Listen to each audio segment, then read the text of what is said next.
દાહોદ જિલ્લાના ફતેપુરાની ગાયત્રી પ્રજ્ઞાપીઠ લીમડિયા મુકામે ભાઈ બીજના દિવસે નવા વર્ષના શુભારંભે સ્નેહ મિલન કાર્યક્રમની સાથે પંચકુંડી ગાયત્રી મહાયજ્ઞ યોજાયો। ગાયત્રી પ્રજ્ઞાપીઠ લીમડિયા જે જૂના અખંડ પંચમહાલ જિલ્લાની ગુરુદેવ શ્રી રામ શર્મા આચાર્યજીને આશીર્વાદથી બનાવેલ પ્રથમ પ્રજ્ઞાપીઠ જીવંત અને જાગૃત જન જાગરણ કેન્દ્ર તરીકે વિકસિત બનેલ છે। તેવા ગાયત્રી પ્રજ્ઞાપીઠ લીમડિયા તાલુકા ગાયત્રી પરિવાર ટ્રસ્ટ લીમડિયા તથા ગાયત્રી શક્તિપીઠ સંતરામપુર દ્વારા ફતેપુરા તાલુકાના ગાયત્રી પરિજનોનું નવા વર્ષનું અદ્ભુત સ્નેહ મિલન કાર્યક્રમ યોજાતા યુગ સંગીત સાથે દીપ પ્રાગટ્ય કરી પંચકુંડી ગાયત્રી મહાયજ્ઞનો શુભારંભ કરવામાં આવ્યો હતો। આજના આ દિવ્ય પ્રસંગે ફતેપુરા તાલુકા ગાયત્રી પરિવાર સંગઠનના 50થી વધુ કાર્યકર્તાઓ શાખા સંચાલક શ્રીઓનું સ્વાગત કરવામાં આવ્યું હતું।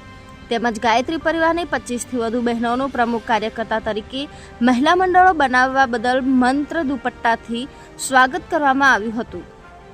યુવા મંડળ ગઠન માટે યુવાઓનું પણ દુપટ્ટા દ્વારા ગોપીચંદ ભૂરિયા પ્રભારી યુવા સંગઠન દાહોદ દ્વારા સન્માનિત કરવામાં આવ્યા હતા।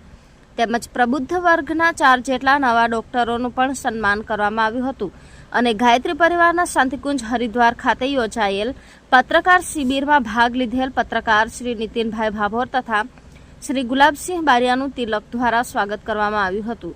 વધુમાં ગોપીચંદ ભૂરિયા યુવા સંયોજક દ્વારા શાંતિકુંજ હરિદ્વાર ગુરુદેવનો યુગ સંદેશ જન સુધી પહોંચાડવા માટે સૌને યુવા જાગૃતિ અભિયાન માટે પોતાનો સમય પ્રતિભાનો ઉપયોગ કરી નવા યુવાનો તૈયાર કરવા હાકલ કરી હતી। તેમજ રૂપસિંહ ચંદાણા જિલ્લા સંયોજક શ્રી દ્વારા ગાયત્રી પરિવારની કામગીરીની સમીક્ષા કરી જન સુધી મંડળનો વિસ્તાર કરવા જણાવ્યું હતું। આ પ્રસંગે ઉપઝોન પ્રભારી શ્રી રામજીભાઈ ગરાસિયાએ યુગ સંદેશ આપતા જણાવ્યું હતું કે સમાજમાં વ્યાપક બનેલી દુષ્પ્રવૃત્તિઓ ઘટાડવા માટે પોતાના વિસ્તારની જવાબદારી સ્વીકારી પ્રજ્ઞા મંડળ, મહિલા મંડળ, યુવા મંડળમાં દરેકે દરેક 5 નવા પરિજનોને સામેલ કરી ગુરુજીના વિચારો, મંત્રલેખન, પ્રજ્ઞા અભિયાન, યુગ શક્તિ ગાયત્રી, અખંડ જ્યોતિ, ક્રાંતિ ધર્મી સાહિત્ય કેલેન્ડર ઘર ઘર સુધી પહોંચાડવા જણાવીને અને 2026ની વસંત પંચમીએ અખંડ દીપની જન્મ શતાબ્દી અને ગુરુદેવની સાધનાના પ્રારંભની જન્મ શતાબ્દી ભવ્ય રીતે ઉજવણી કરવા તન મન ધનથી જોડાવા પરિજનો કામે લાગી જવા જણાવ્યું હતું અને પંચકુંડી ગાયત્રી મહાયજ્ઞનો પ્રારંભ કર્યો હતો। આ કાર્યક્રમમાં ફતેપુરા વિસ્તારના ધારાસભ્ય અને નવા વરાયેલ પશુપાલન તથા સહકાર મંત્રી શ્રી રમેશભાઈ કટારા તથા રમેશભાઈ તેરસિંહભાઈ કટારા, સાઈ નર્સિંગ કોલેજના પ્રમુખ ટીનાભાઈ પારગી, જિલ્લા પંચાયત સભ્ય સલરા, રીતેશભાઈ કલાલ તથા સરપંચશ્રીઓ પધારી શોભામાં અભિવૃદ્ધિ કરી હતી, નવા વર્ષની શુભકામના પાઠવી હતી।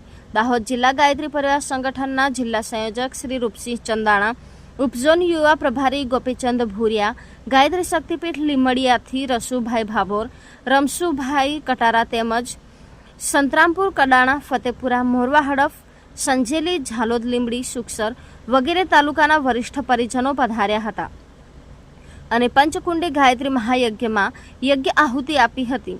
શ્રીફળ હોમ કરી પૂર્ણાહુતિ કરવામાં આવી હતી। આ કાર્યક્રમનું વ્યાસપીઠ સંચાલન આદરણીય રામજીભાઈ ગરાસિયા, નાથાભાઈ ડામોર, ગેમાભાઈ ભગોરા, પારસિંગભાઈ ડોડિયાર વગેરે દ્વારા તથા શ્રી તાલુકા ગાયત્રી પરિવાર ટ્રસ્ટ લીમડિયાના સમગ્ર ટ્રસ્ટીગણ સમસ્ત ટીમ દ્વારા સુંદર સંચાલન કરવામાં આવ્યું હતું।